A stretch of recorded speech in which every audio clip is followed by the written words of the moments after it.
you. Good evening. My name is Lori Hoffman. I'm the second vice president for the Simi Valley PTA Council. On behalf of the Simi Valley PTA Council, I would like to welcome you to our informative presentation tonight. I've attended the past two events and have walked away learning so much information. Thank you to everybody who helped organize this event and to our amazing guest speakers. I hope you walk away having learned one or more facts about the dangers of vaping. Thank you. Thank you, Lori. Good evening, everyone. My name is Shannon McCabe. I am the intervention counselor for the Simi School District. And part of that is overseeing all our drug, alcohol, tobacco, and prevention curriculum and programs, as well as our tobacco use prevention education, otherwise known as TUPE grant. We are doing this night, as Lori Hoffman mentioned, in conjunction with PTSA. We also have Jake Finch in attendance here, who is our public relations officer, and is going to help with our Q&A portion. Our speakers tonight include Roland Roberts, who is from the organization BRIGHT, that stands for Building Resistance and Inclusion Through Engagement. BRIGHT does a lot of great work in our school district. They do a game show style, like Jeopardy style, for our 7th graders, 8th graders, and 9th graders. They help us put on student advocacy projects, help our students create public service announcements. So they do a lot of great work with helping our students understand the dangers of vaping. So we're very fortunate to have Roland here to educate our parents on how we do that with our students as well. And also, we also are going to have Officer Jean Collado, we hope, one of our school resource officers here to talk to us about school discipline and how vaping instances are handled on our campuses. Jake, did you want to address how we're going to handle questions? Yes, welcome everybody. I'm so glad to see you tonight. This format is a webinar on Zoom. It's not a meeting, so it's a little bit different. We cannot see you. I only have your names on the sidebar that you won't be able to see. So I know who's here, but we don't have your faces, so you don't need to worry about us watching in on you. We will be recording and posting this a little bit vamos a estar poniendo la presentación on the website for the district. If you go to the bottom of your screen, you're going to see different options there, and one of them says raise hand. Towards the end of the presentation, we're going to ask for questions. If you raise your hand, I can then unmute you and you can ask your question directly of Roland or Shannon or Jean when he comes on, or whoever you need to. So you're going to be verbalizing your questions, not writing them down for us. And thank you very much for being here. Just one more thing. If anyone needs Spanish translation, we also have Betsy Camacho and Yvonne Carrion here with us. I'm going to share my screen for just a second if you do need that. Here is the flyer with the information. Go ahead, Betsy. Thank you. Si necesitan información, está, si quieren escuchar la transmisión en español, pueden llamar al 805-306-4500, extensión 4298. Cuando se les solicite, ingresan el código de acceso, que es el 2258. Se tenían que haber registrado anteriormente con el enlace de registro bit.ly, vírgula, VAPE, PLEVENTION. Vamos a estar haciendo estos anuncios periódicamente para que recuerden que aquí estamos teniendo la interpretación simultánea en la línea de teléfono. Gracias. Thank you very much. Rowan, whenever you're ready. Thank you.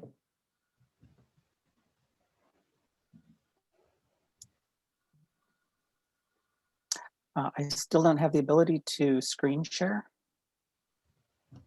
Okay. Try that. You should now. Perfect. Thank you.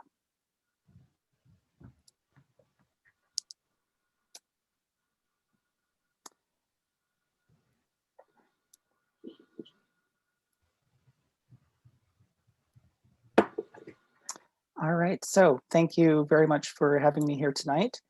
I hope everyone's staying safe, practicing physical distancing, protecting ourselves and each other. As far as the question and answer part, I have my own kind of way of doing it that I'd like to share with you. If you do have any questions during the presentation, please, each slide is numbered. So if there's a certain slide that you have a question about, please write the number of that slide so that you can reference it and we can go back to that slide. It just makes it a little bit easier. So my name is Roland and I work for an organization called Bright as a youth development and engagement specialist. We are a nonprofit agency. We were previously known as Straight Up. The Bright name is actually an acronym that stands for Building Resilience and Inclusion Through Engagement, which is what we do in the classrooms. Now we partner with Ventura County Behavioral Health, Ventura County Public Health, Ventura County Office of Education, and many of the school districts and charter schools all over Ventura County. So today's agenda. So we're going to be talking a little bit about e-products and vape devices, vaping, nicotine, and marijuana, short and long-term health effects, and then we'll have some tips for parents and resources, and then we'll go into our Q&A. So vape and e-product devices. Now, many of you have probably heard about e-cigarettes, specifically pod-based e-cigarettes like Juul, Puff Bar, Fix, Smoke, Enjoy, Views, and Soren, many different names.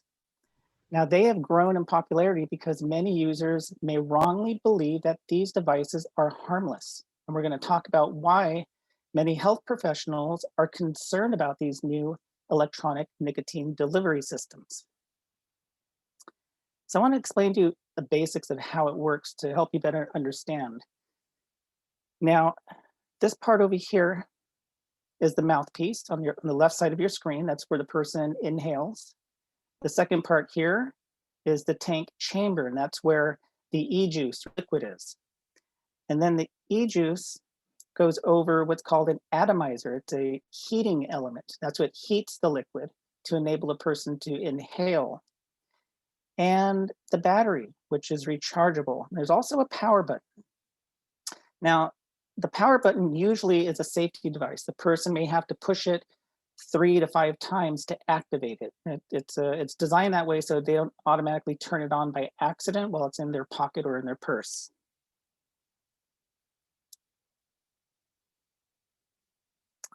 Now, these are all different types of vape products. All of these on here are considered a vape product. Now, some of the brands of these are new products that actually have the same corporations that are produced by traditional cigarettes. So when vape products first came out, the cigarette companies didn't jump on board. But now most of the vape products out there are owned by big tobacco like Camel, Newport, Marlboro. And they've kept up with products such as Juul by releasing their own pod-based e-cigarettes. Now, if you're not familiar with a vape product looks like, we'll point out a few here in this picture and some more devices and the accessories. So I want you to take a look at this product right here. Juul has been one of the more lucrative, popular vape products. It's very sleek, slender. It's got a very techie look to it. Kind of looks like a USB drive. It was designed actually by a former Apple engineer. Now this next product, this is called a Soren Drop. It actually has a very solid weight. It fits in comfortably in the palm of your hand. And then this device here, this is a marijuana cartridge, otherwise known as a THC cart. Now, if you look closely, on the right-hand side of that cartridge is the mouthpiece, that gold part.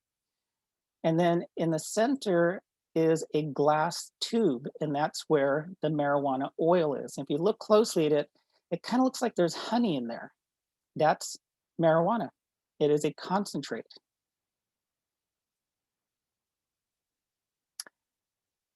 This is a charger.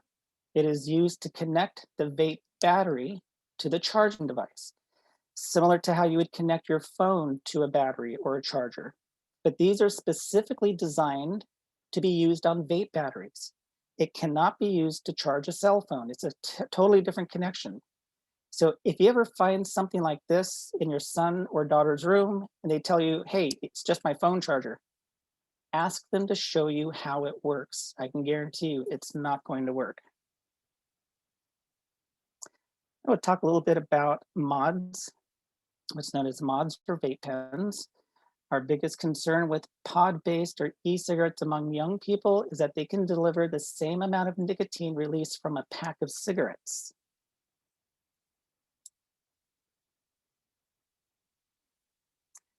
Take a look at this image. All the different colors, the different shapes, different flavors, bright colors. Why do you think they designed them like that? You think they're trying to get our attention? So when you see them advertising, think about who they're advertising for, like teenagers. Look at how they're marketing these products. Over 7,000 different flavors to attract kids. Flavors like not just cherry and watermelon, but crazy names like unicorn poop. Names to dare kids to try it. Kids think it's funny. They dare each other. What does unicorn poop taste like? They're not marketing to adults. They're marketing to our teens. Now, puff bars are what they're calling the new big hit. They're extremely popular.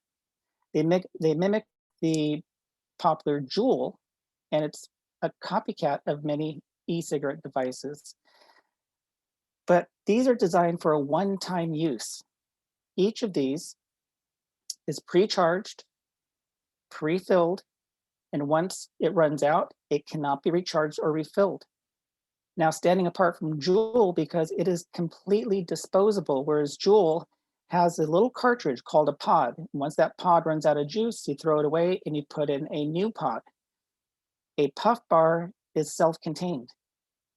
It can be as low as $4.60, and it can contain 7% nicotine, which is a higher concentrate than Juul, which advertised at 200 puffs. Now, puff bars offers something new. It's called the Puff Flow. Now at $20, you can get a maintenance-free, pre-filled disposable device that offers up to 1,000 plus puffs. And then when you're done, you throw the whole thing away. Now, that's approximately the same as 3 packs of cigarettes.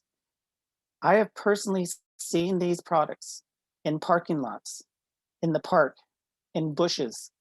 These are environmental issues also because of the battery, because of what's left of the juice inside of it.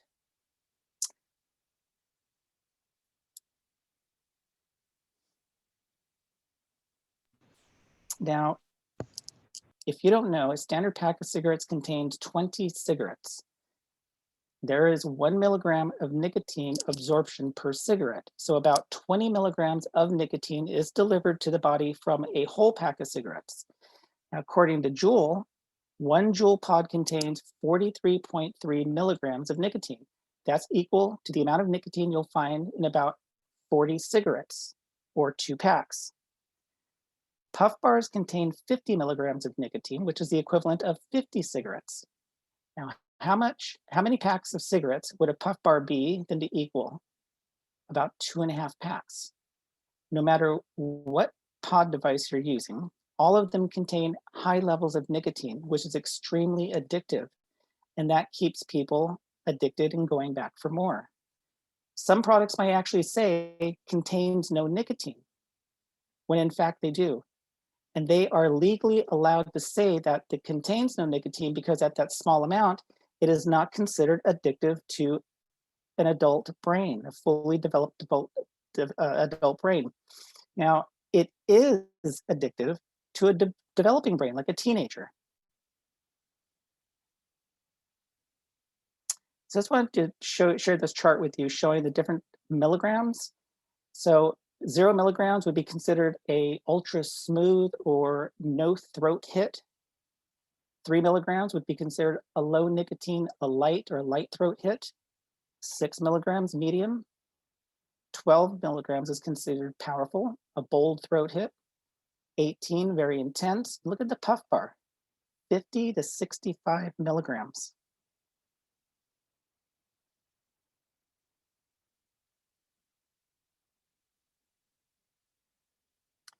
So For years, many consumers were told that the clouds made by these devices, it's just water vapor.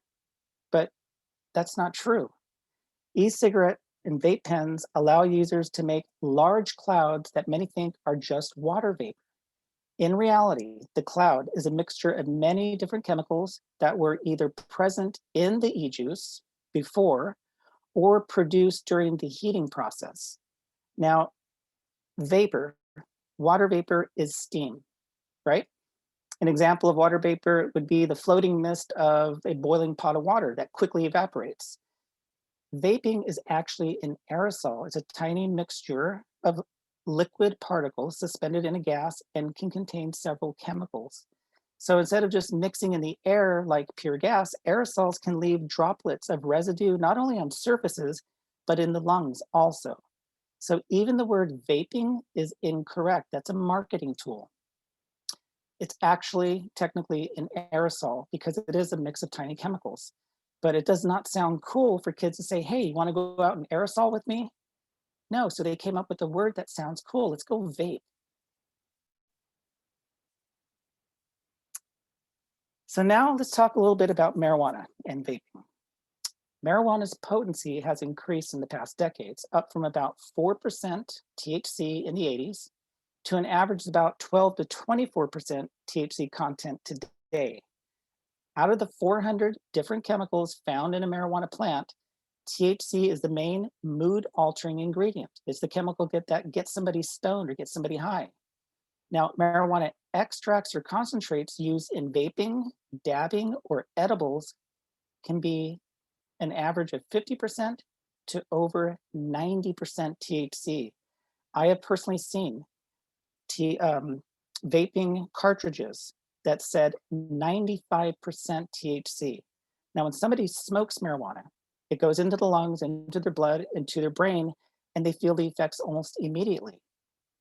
Now, if somebody is vaping it at 90%, that is extremely potent.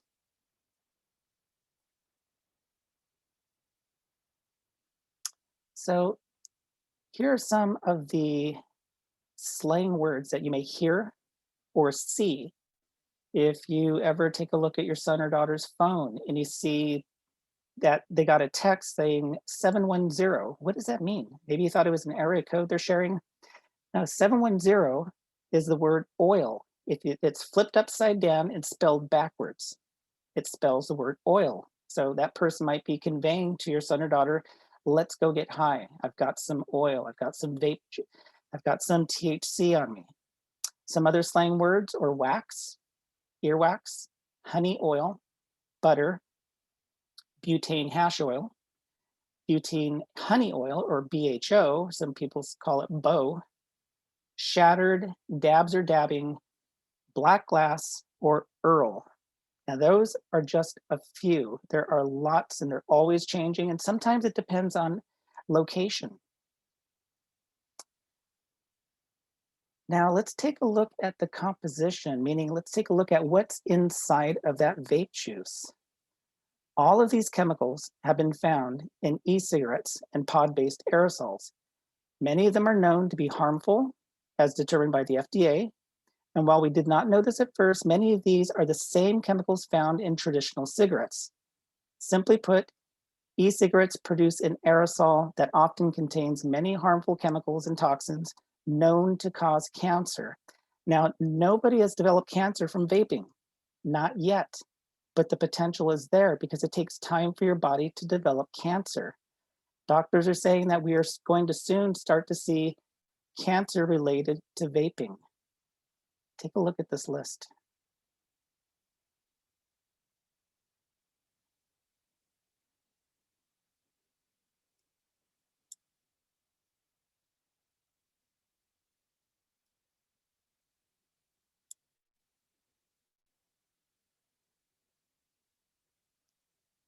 It goes on and on and on. And this is not the entire list. But I did want to illustrate to you that all of these chemicals have been found in vape juice. I think that's shocking. So I want to highlight a few of the chemicals that have been found in vape juice. So as you just saw, many of those chemicals, but some of these here, take a look. Propylene glycol, which can be found in antifreeze. Acetone, which you probably know better as nail polish remover. Ethylbenzylene, which is found in insecticides, something you might spray on your bushes or your grass. Formaldehyde, which you probably know as an embalming fluid. One of the most important ones is nicotine, highly addictive. Rubidium, which is used in fireworks to give it all those special colors. So let's take a look at some of the short-term health effects. Coughs, headaches, dizziness, throat irritation, eye irritation, mild airway obstruction, throat and vocal cord inflammation. Doesn't sound bad, right? Now the FDA discovered another health risk, short-term health risk. Young adults and teens are having seizures caused by high toxic levels of nicotine in the brain. This is a short-term effect. Other short-term effects include several different lung diseases, popcorn lung or cobalt disease. Another short-term effect, death caused by those diseases. That's insane. A short-term effect from vaping is actually death. So one major ingredient in e-juice is propylene glycol. So propylene glycol is that big, giant, thick white cloud that you usually see when somebody exhales. It kind of floats in the air for a while.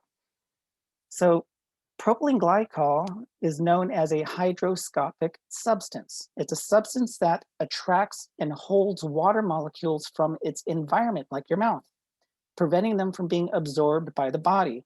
Now, this is the reason that many vape users complain about being thirsty all the time or having a dry mouth, which can be alleviated by drinking a lot of water. So let that be a clue. If your son or daughter is drinking a lot of water for no reason, they're not exercising, they're not out playing sports, but they're drinking a lot of water, that might be an indicator that they're vaping. Now, the water holding effect of propylene glycol can also dry out the nasal passages, which can cause random bloody noses. So again, if your son or daughter happens to be getting these random bloody noses, it might be caused by vaping. It can also cause dry, itchy eyes or dry skin. So if your daughter asks you for lotion randomly, constantly, that might be a red flag. It can also cause dark circle under their eyes. Some other side effects can be that they're tired or lethargic all the time. They're complaining about sore muscles, or they're telling you that for some reason they have dark urine, dehydration. These are all red flags you need to keep an eye out for. Now, secondhand exposure. Using a vape product in enclosed environments involuntarily exposes non-users.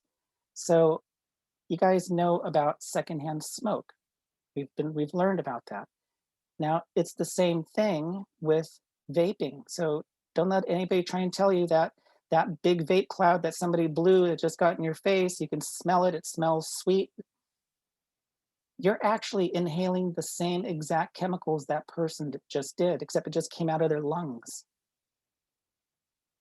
Some of the places that you can be exposed to it are if you're at a park and you're sitting on a bench, you're sitting by a tree and somebody walks by and blows that white cloud into your face. Being inside somebody's vehicle, if you're a passenger and the driver vapes, you are breathing in those same dangerous chemicals. Chemicals that are released into harmful substances such as nicotine, heavy metals, ultrafine particles that fall deep into the lungs, cancerous chemicals, volatile organic compounds, which you probably know as VOCs. Exposure, doctors are saying, can lead to cancer.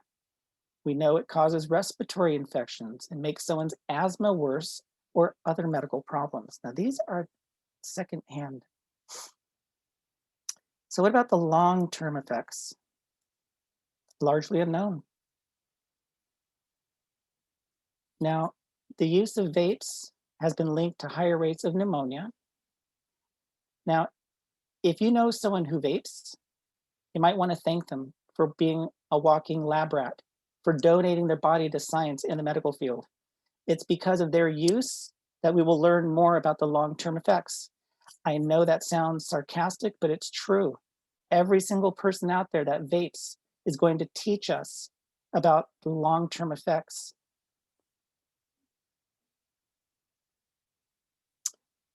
So teens' brains are more prone or susceptible to addiction because it's still developing.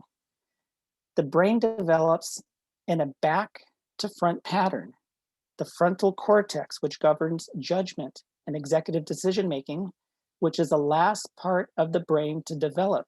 This may explain why kids are more prone to risk-taking, not thinking about consequences, vulnerability to drug abuse, and why exposure to drugs at this critical time may affect propensity for future addictions.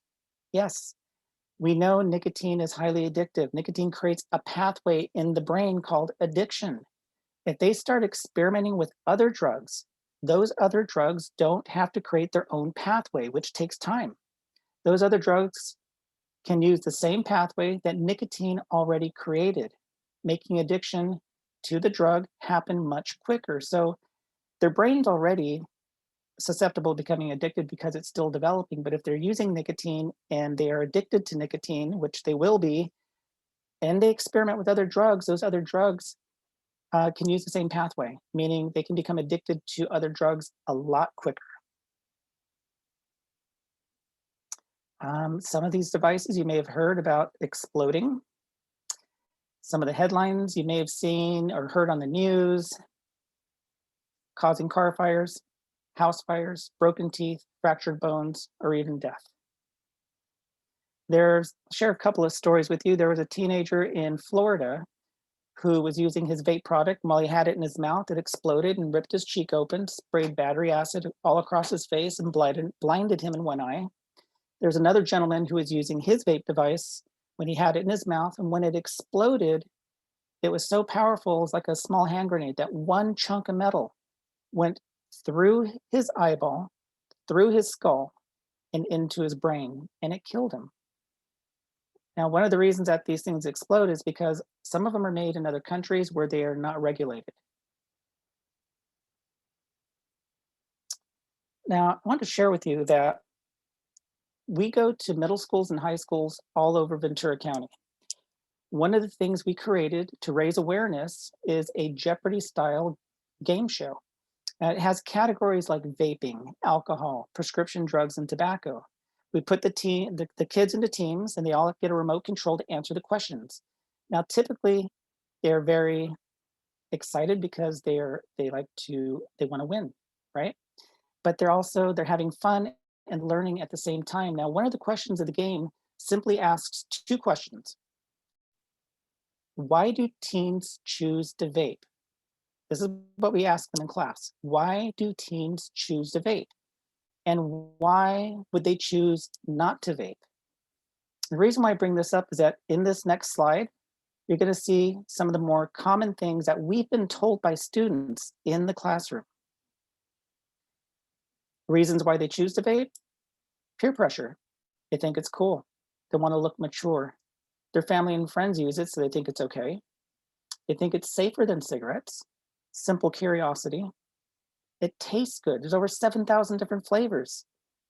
Self-medicating.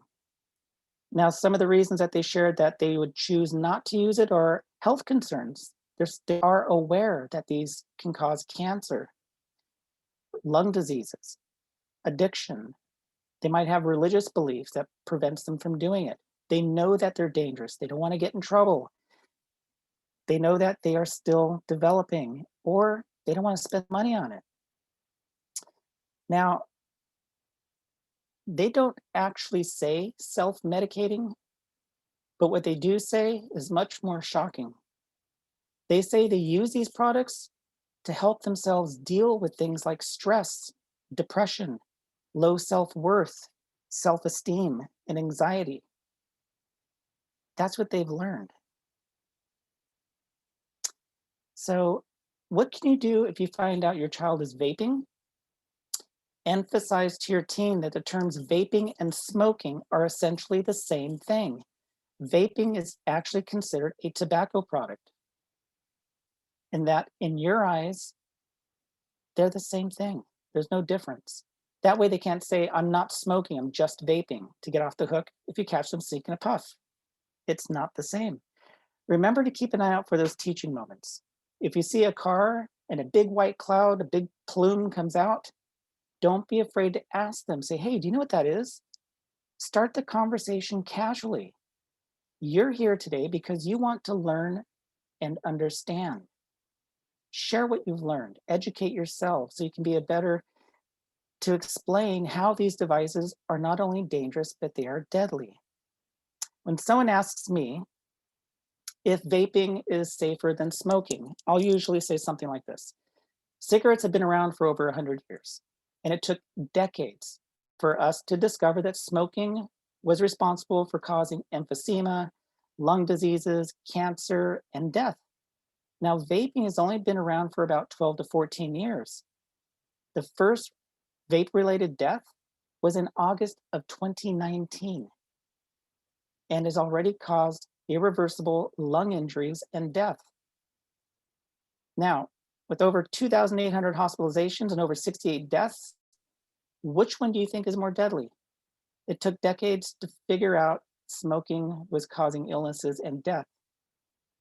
These products, vape products, have been around for such a short amount of time, and it's already killing people. So this next image is a little shocking.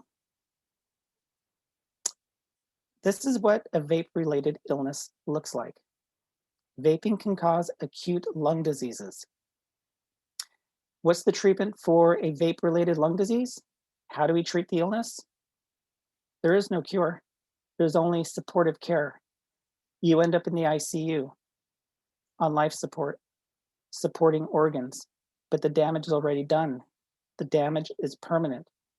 On dialysis, medication to augment blood pressure. Some of these diseases prevent oxygen from oxygenating your blood. Now you have a problem delivering oxygen to your organs, kidney, brain, liver damage, multiple organ failure. Vaping does not cause just one lung disease. It can cause several different lung diseases, and it varies from person to person. When somebody goes to a hospital because they're having a hard time breathing, they're there because there's already damage to their lungs. And the doctor has to do a bunch of tests to figure out which disease they have so they can figure out how to treat it. Things like popcorn lung and cobalt disease, like many others. Permanent scars or burns to the lungs. Our lungs are made of very delicate tissue. They get inflamed. I also want to point out that someone who vapes is 5 times more likely to fall ill or die from SARS-CoV-2, which stands for Acute Respiratory Syndrome Coronavirus 2. Vaping in itself causes acute lung disease. Their lungs are already compromised by vaping. The study was done at Stanford University. Somebody who vapes, I want this to sink in, is 5 times more likely to get ill or die if they contract coronavirus because their lungs are already damaged. So if you know somebody who is vaping, look at the world we're living in right now. We would normally be at a school doing this presentation. You gotta really point these things out. It is so important. So what are some positive alternative opportunities? Allow for meaningful participation in positive activities like sports, youth groups, service groups, opportunities to experience natural rewards. Stay involved with your child's activities where appropriate, like social or academic or extracurricular. Get involved, talk with them, find out what's important to them. If you don't want your kids to use these devices, you shouldn't be using it yourself. You're setting a precedence and you're exposing the ones you love and care for to those toxic chemicals. So here's some resources I'd like to share with you.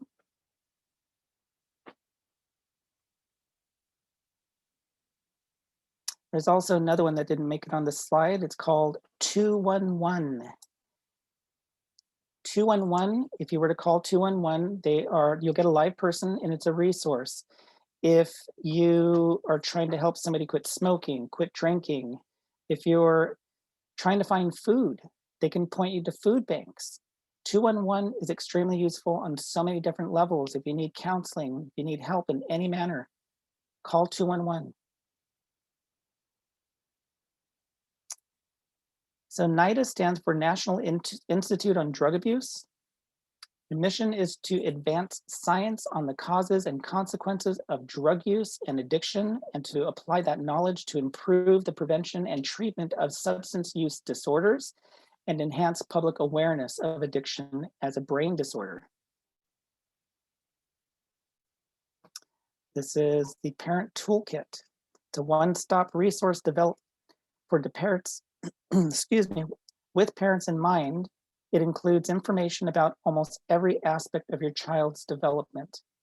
Now, I was talking about earlier, our brains continue to develop until we're about 25 years old.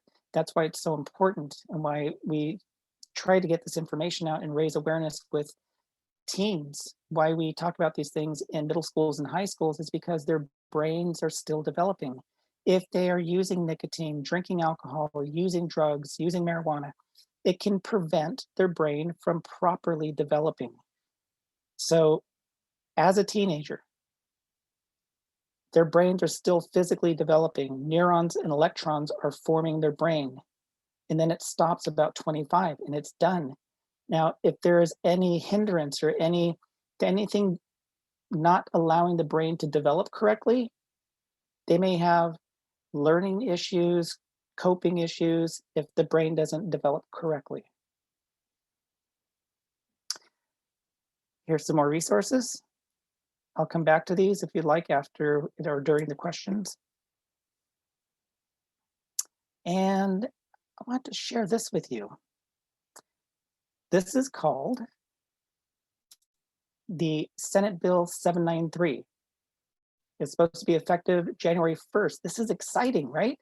They're going to cancel all those flavors so kids won't have access to them.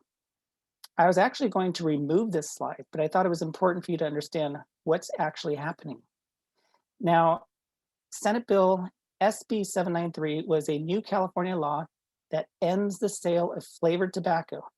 And it was supposed to go into effect on January 1st of this year, but it was stopped in December 10th of last year. The Superior Court of the County of Sacramento in California issued an accompanying order and judgment suspending the effective date of January 1st of that Senate bill. The state law would ban the sale of flavored tobacco products, which means that bill did not take effect on January 1st. The court order is a result of a joint stipulation or an agreement in a law filed by 3 petitioners that originally submitted the petition or referendum seeking to overturn the Senate bill. On December 7th, the California Secretary of State issued a notification that the petition referendum seeking to overturn the bill contained more than the required 623,000 voter signatures, requiring to place a question on the November 2022 California general election ballot to allow voters to decide whether they want SB 793 to go into effect or to be repealed. That's almost 2 years from now. This would have been in effect today. This is sad. Those flavors are going to be available to our kids for almost 2 more years. And then we got to fight. We got to vote.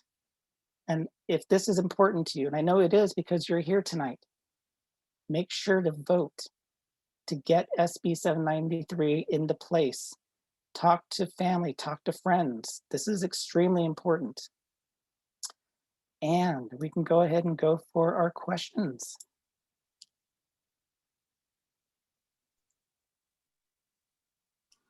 Roland, I'm gonna let Officer Collado talk for his portion for just a few moments, and then we'll do group questions if that's okay. Great, absolutely, thank you. Is it okay for me to go? Yep. Yeah, whenever you're ready. Thank you. All right. All right, folks, I was a little late to the show. I apologize for that, but we had some little technical difficulties. First and foremost, I want to introduce myself and applaud you guys for having so many people on here. This is probably one of the most frequent things that we deal with in regarding to the school.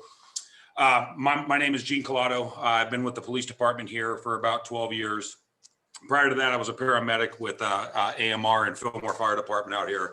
So I'm not as young as I look.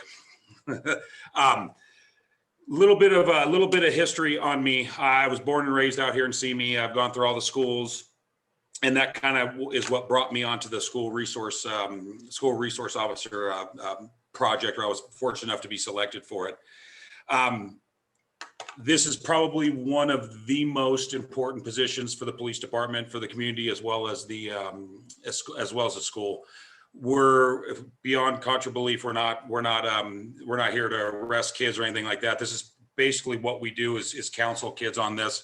We're a huge extension of the counseling office. So this goes right into our realm in which we deal with the kids when they make bad decisions, because guess what?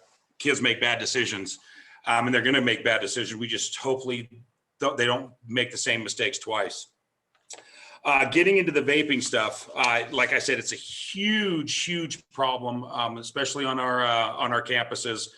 Back in about 2018, our local government, or our state government, took away a law which made it illegal for kids to have either any nicotine products, any lighters or anything like that. So virtually, if a kid is walking down the street, it's completely legal. There's no law that prohibits them from doing that anymore. As crazy as that may sound, so it kind of adds fuel to the fire a little bit when we talk about vaping and trying to keep the vape away from the kids. Does that mean that we don't go and counsel the kids if we see somebody doing it and then contact you, the parents, to kind of go over some things? Yeah, we still do that. However, the law limits on what we can do. When we get into the schools, I'm primarily, we have two resource officers out here. I'm primarily on the east side, and then my partner's on the west side. So I deal with a lot of Valley View kids, a lot of Simi High School kids, Santa Sue kids, Apollo, my alma mater. So that I'm proud of that one. Sorry about that. They all have very similar things. They try to educate the kids as much as they possibly can. The middle school level, they're a lot more stringent upon it. And the belief on that is based upon we're at an age, we start them off in elementary school where everything's done for them, and they're kind of catered around, and then they go to the middle school level in which they get a little more freedom. They're getting into those ages that kind of make the changes, going through puberty and so forth.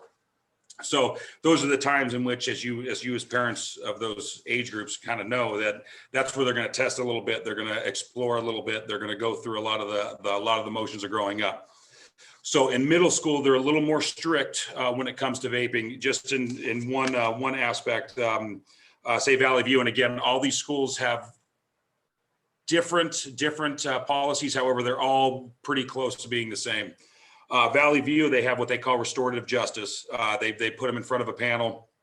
That panel makes a decision. Typically, 99.9% of the time, it's education-wise. They'll write a paper. They'll do some research on the information, very similar of what we just went through now, and they come back to it. So it's just like parenting. When you do the first thing, it's progressive discipline. It starts off low and then it ends up getting more. And ultimately they end up, if that behavior continues, they end up getting suspended. Little different on the high school level. High school level, and I'll show you just a thing of how intricate it gets pretty technical, based upon the concept of you'd be suspending every kid in school. Or about 60% of it, because that's how prevalent this is. Going through, and this is from Simi Valley High School. If you have a student that is in possession of a vape device but is not currently using it, you have a conference with the parent, a phone conference, and then documented in areas, as you all are probably aware what that is by now.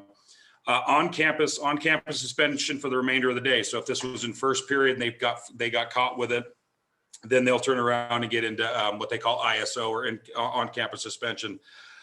They have to write an essay for the negative side effects of vaping, and then the parents are contacted. When it goes to the second offense is an hour after school, another essay based upon the negative side effects. So it'll start off with one thing that they focus on. So they would say, okay, well, what does it do to your lungs? Then the next one would be what's the furtherance of what these things are, trying to give the kids every possible way to be educated on what's going on with this and in their body. Number 3 would be on-campus suspension for the remainder of the day. Parents contacted again. It's all goes into education, and there's not one thing that I see on here when it's basically they don't send them home, because if they would do it, like I said, they would be sending all the kids home. Their biggest thing is educate, and then they isolate them. They put them on-campus suspension while they can go through all the motions and kind of do their research and all that kind of good stuff. This has come on in probably the past 4 years pretty heavily. I've been in the schools for 3, and it's been going on since I've been in there. Biggest thing that we can do in my experience is educate. Once it comes to you, the parents, that's when you start doing the discipline at home. The phone is a very powerful thing, and we start having consequences at home, and it doesn't make it acceptable to do. And then that's going to be our big behavior changer that we can do. But on the school level and on the law enforcement level, we try to educate as much as we can. And that's just, at the end of the day, these are kids that are making bad decisions for one reason or another. You saw the whole list that Roland had on here, and he's absolutely right. When we look at every time that we come across these kids that are doing it is a teaching moment. Everything's a teaching moment when it comes to juveniles or kids at all ages. The way that we try to combat it on the campus is the campus supervisors, or you guys might remember them as yard duties, as I do, is we post them up at the bathrooms. So during passing period, we'll have campus supervisors at every one of those, so they're not congregating. If they are congregating, they end up calling the assistant principals or the principals over. They go in there, and then they'll report back. If they find something, they'll deal with it accordingly. On the law enforcement aspect on it, when we're on campuses, we're not there to discipline or get crazy or sit them down and shame them or anything like that. So in my personal opinion, what we do is if they come to the office, I'll be in the office just typically if the situation happens, and then I'll educate them on the pros, the cons, or not the pros, but the cons, and then have them end up writing me a paper in regards to this. It kind of changes the aspect a little bit when you have an officer sitting in front of you that's not sitting there berating or putting you down. Well, why'd you do this? And kind of to the shaking moment, but to the education moment. And it's something that's a huge motivator when we come down to it.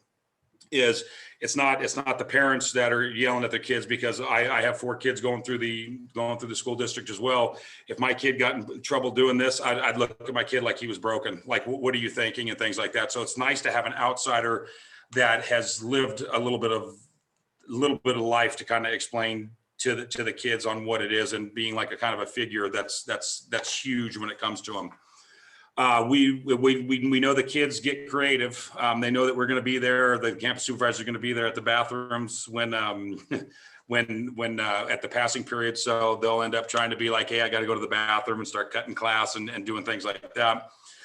Teachers and administrators work extremely hard. I've never seen more of a collaborative effort between teachers, counselors, and administrators as I have within this school district. You'll have a teacher that will say, hey, listen, this kid's been gone to the bathroom for 15 minutes. They'll quick jump on the bandwagon, contact somebody, and have them go check out. Or if there's another student that's going to the bathroom 3 or 4 times in the class, it'll be the same kind of thing. So they're busting their backs, trying to make it as hard as for these kids to get away with doing it as possible. But again, we can't stop all of it. As soon as we grab it, as soon as we come across them, then we can educate them and move forward. You as parents, if you guys come across this at home, I would educate, and I'm a firm believer that I can sit here, Roland can sit here, we can all sit here and tell you the bad things about this and the bad things about that and what you should do and what you shouldn't do or what you should look for. I hugely, this is the first step, I hugely push you guys to educate yourselves a little bit on this. You know, get online, look at some of this stuff, be knowledgeable what a vape device is and what a marijuana wax pen device is, because they're extremely similar. And you as parents, me, if I wasn't in law enforcement, I wouldn't know it. Because they look identically the same. That marijuana pen does not smell like typical marijuana. So it's very important that you guys educate yourselves on this. This is the great first step, and I applaud, like I said at the beginning, I applaud all of you guys for doing this. It's going to be to the point, and Roland brought it up, that they had that law going into effect, which would change hugely the desire to do it. But again, just like every other bureaucratic thing, it kind of gets thrown around and, you know, mixed up and jumbled. So I am available to you, the parents, as much as I am to the administrators and as much as I am to the kids. So I push you guys. If there's any questions that you guys have, it sounds like, you know, I know this year's been a little different, but it sounds like we are making the turn for the better. So once we get back onto campus, once we start going through these things, if there's any questions whatsoever, I implore you guys to get a hold of the administrators. I'm very active on campuses. You'll see me anytime you go to either the middle school or the high school. My partner's on the west end. He's the same way. So if there's any questions or any problems you guys have at home, or any just thing, just in general on any of this kind of stuff, by all means, reach out to us. But we work very closely with the school district on trying to help remedy some of this stuff. But it's like wildfire. And the more that we have the parents on board with us, then it can make us that team even much greater. So I will stick around if there's any questions, and answer the best I can with Roland. And just again, reach out if you guys have any questions. We have a question from Azucena Jimenez. If I have mispronounced that, please forgive me, but I'm going to unmute you so that you can ask your question out loud. Okay, go for it.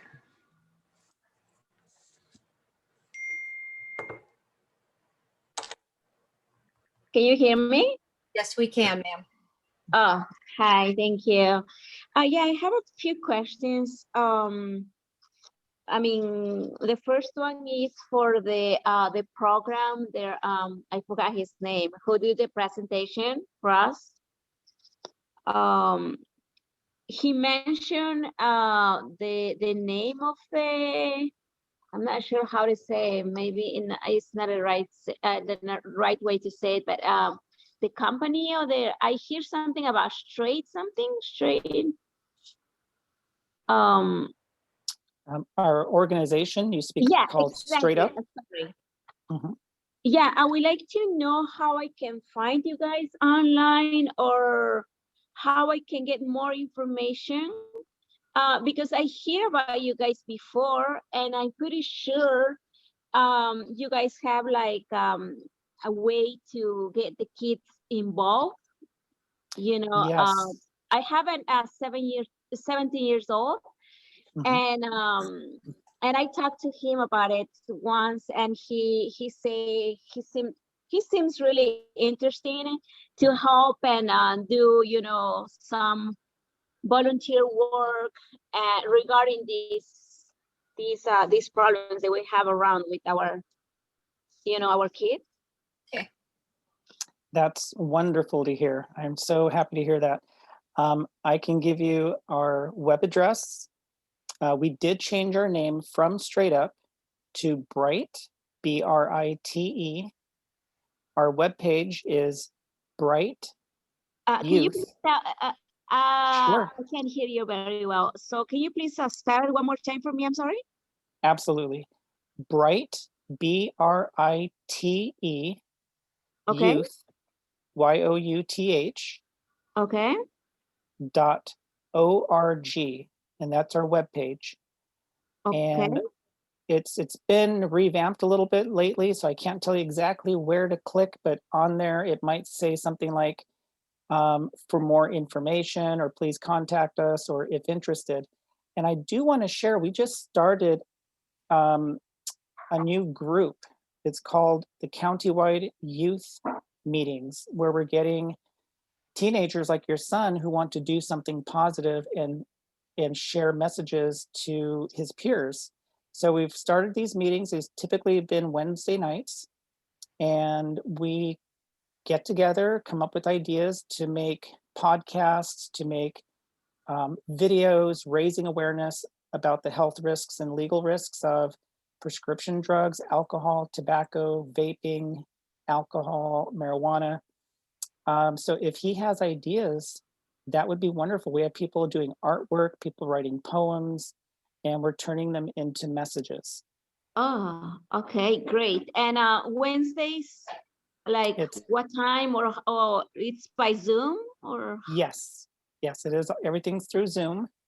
It is typically 4:30 to 5:30. 4:30 every Wednesdays? Yes, and that can change. We're trying to let the students kind of lead the way with our assistance on how to get some of the things done that they would like to do, because we've discovered the students would like to do a lot of different things, but they don't know how. They don't know how to get their message out. So we're trying to make it student driven with our support. Great. And how we can reach you guys? I mean, for the first session. Excuse me for a moment, Ms. Jimenez, we're going to be posting a lot of these cross resources on the website. So I want to be able to give other people time for questions as well, but we will have them and the recording of tonight's presentation on the website sometime late tomorrow. So you'll pick it up. It'll be on the district website. Did you have any additional questions? Yeah, but like you say, you have more people. I just to make sure tomorrow night I can find this video on the school web, but for how long we're gonna be able to watch it?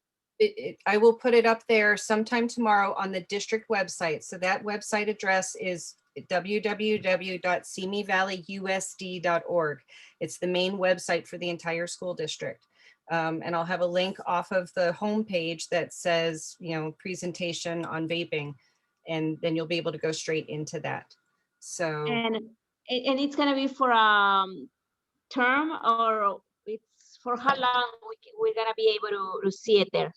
It'll be up there for months. I put it up there and it just stays until we have another presentation. Perfect. Okay. Thank you. Welcome. Okay, I see Ms. Salazar. I'm going to unmute you so that you can talk. There, can you hear us?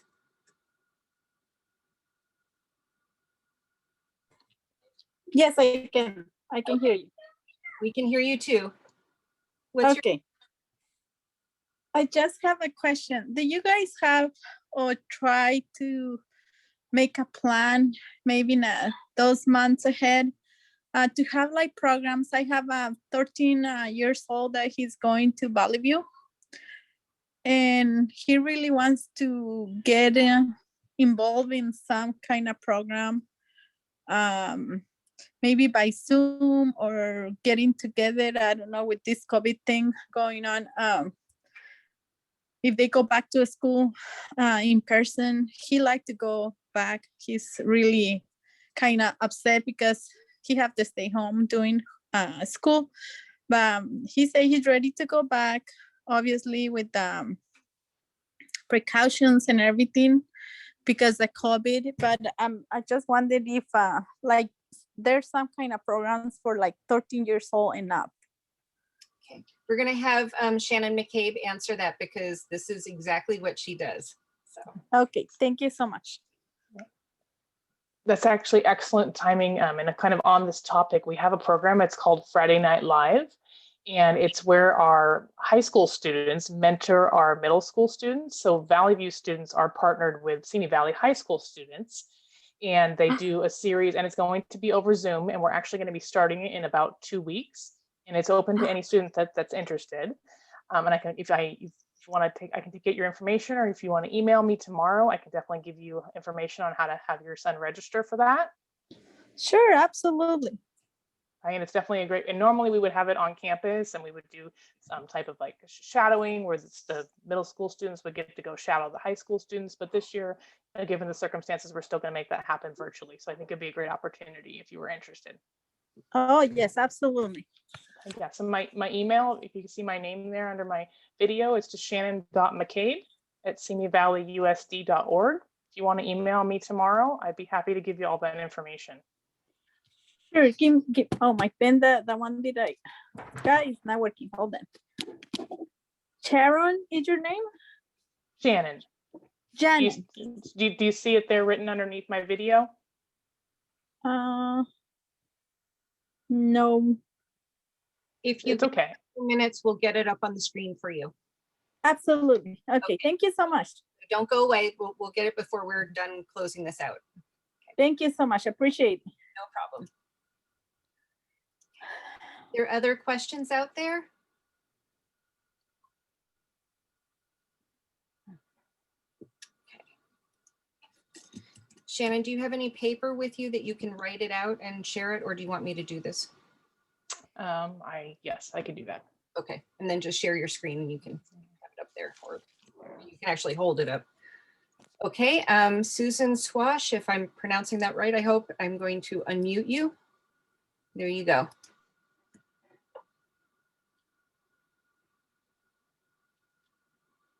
Are you there? Hang on, sorry, can you hear me now? Yep, now we can. Sorry about that. So my student has experience being in the bathroom when kids are vaping in another stall. And I know peer pressure, we all dealt with it. And a challenge is that vaping is part of what school kids are doing. And so running to the office and telling on them is a problem. But there's also the challenge of timing. There's just not enough time. They're so pressed to get to the next class. So my question is, we're in high school, we're at Santa Sue now, and are the yard duties allowed in the bathroom? So I can answer that. Yes, they are. Now, obviously, you have the males can go in the males, the females can go on the into Sure. the female one. I totally get the whole thing. You know, nobody wants to be that person that tells on anybody or does anything like that. I would look into Santa Sue. I'm sure, you know, I know Valley View does. They can send messages via their phones or anything like that to notify the school. So that may be something. And again, every school is not the same. They all have different things for that, but there are ways to do it. I don't recommend going up into the office and being that kid, right? That that could potentially lead you to be targeted for it. I would also encourage, maybe when he goes to his next class, or he or she goes to the next class, is talk to the teacher. Say, hey, listen, you know, and obviously you can do it off the record, or, you know, not with everybody looking around.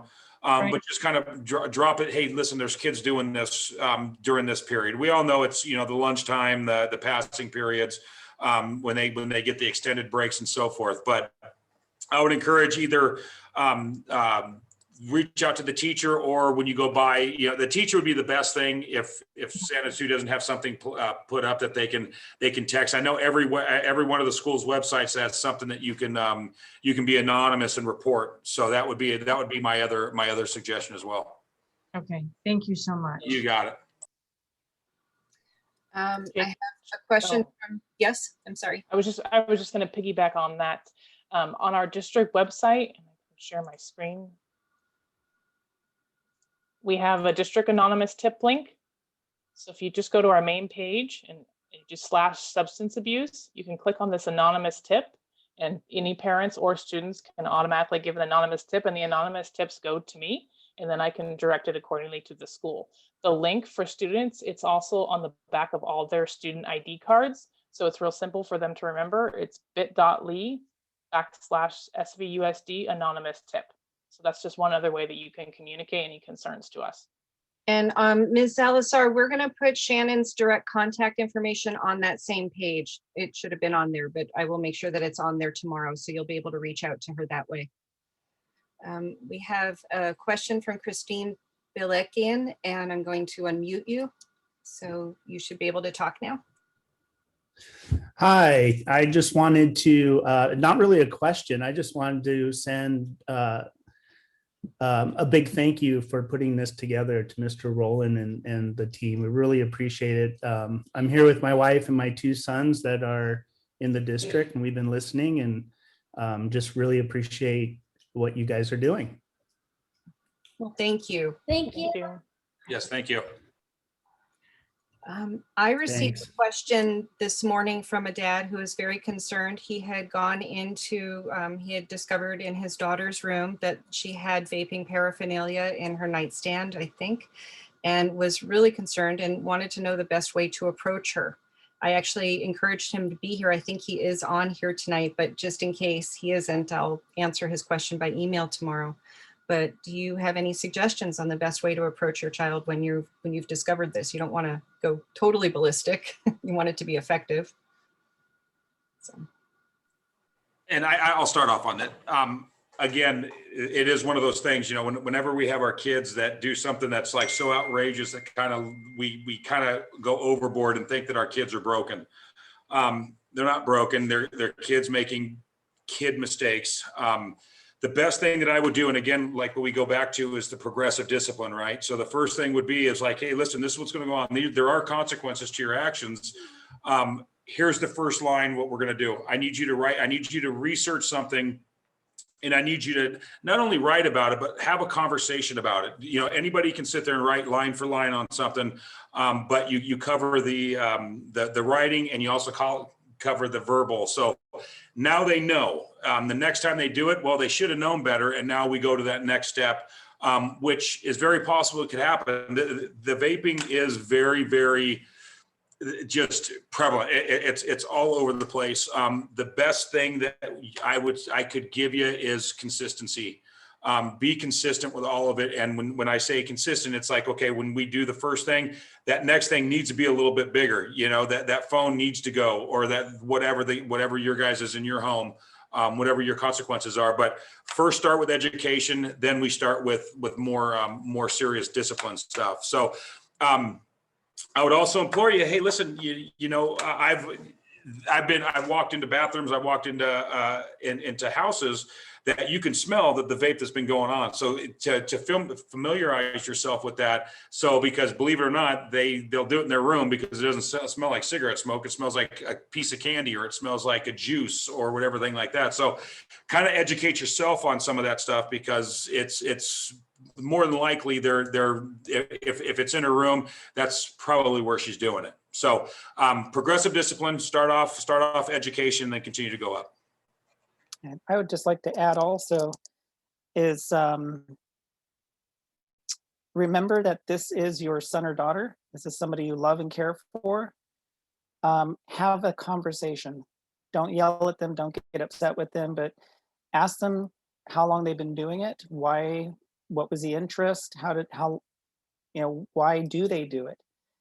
Get the information from them, and then educate them about the dangers of these things. All they probably know is that it tastes good, their friends do it, and not realizing that they're putting a lot of chemicals into their lungs, into their body, which can be very dangerous, nicotine addiction, everything we talked about in the presentation. But, you know, one of the things that, for example, if your son or daughter comes home and they've been drinking, and it's obvious, you don't want to have an argument with them.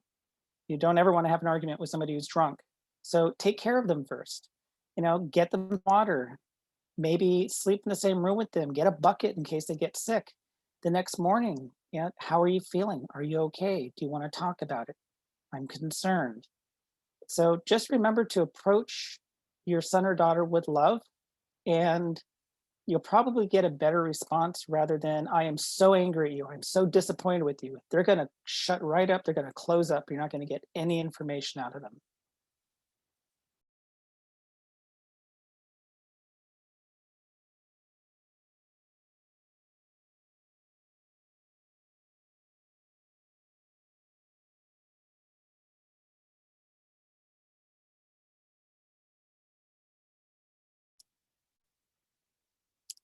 Jake, it looks like your lips are moving, but we can't hear you.